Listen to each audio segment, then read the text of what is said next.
Ici, c'est la vallée des Reines et la plus belle tombe dans la vallée des Reines. La vallée des Reines, celle de Nefertari.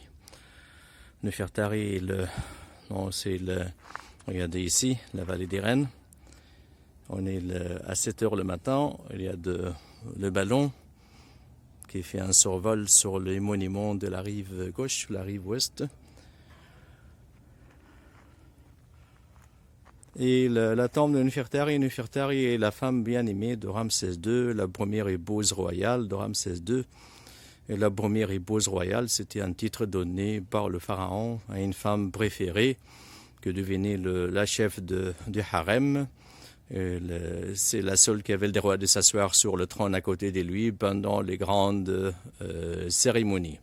Nefertari était morte jeune, à l'âge de 38 ans, pendant la vie de Ramsès II, 23 ans ou 24 ans avant la mort de Ramsès II. Jusqu'à maintenant, on ne sait pas comment elle était morte. Et dans sa tombe, on n'a pas trouvé toute sa momie. On a trouvé la moitié inférieure de sa momie, ses deux jambes. Quelques disent que la reine était assassinée. Et la raison de l'assassinat est la jalousie des autres femmes de Pharaon. Et quelques disent que sa tombe était visitée par les voleurs, et les voleurs ils étaient stressés, n'avaient pas le temps de chercher les colliers, les bracelets qui étaient autour les cous et dans les bras. Ils préféraient découper la momie en deux, et ils ont pris la moitié avec eux pour chercher tranquillement ces objets. Non, sa tombe restée fermée longtemps.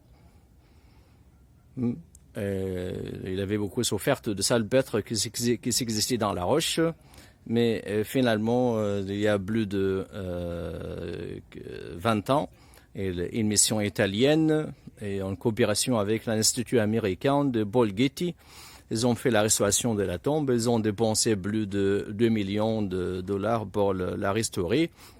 Et sa visite est limitée maintenant pour 250 personnes par jour.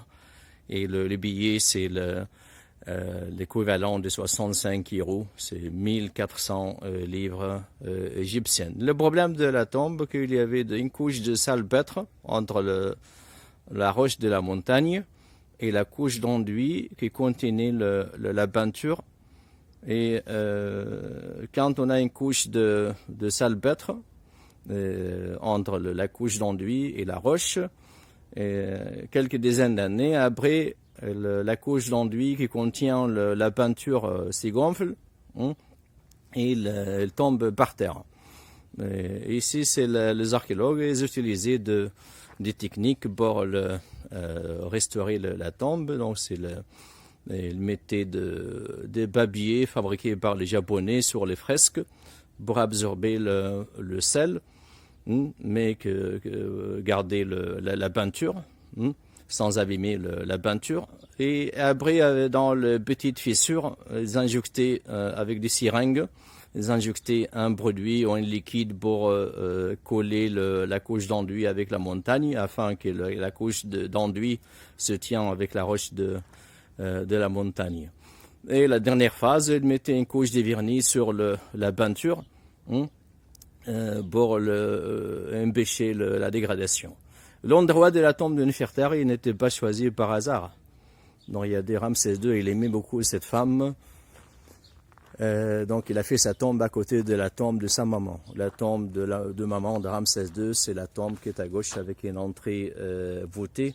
Donc, il voulait faire la tombe de Nefertari à côté de la tombe de sa maman. Ça veut dire parce qu'il aimait beaucoup de cette femme.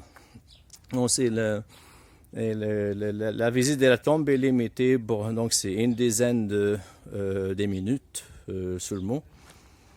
Et commence par un escalier, et après c'est une antichambre.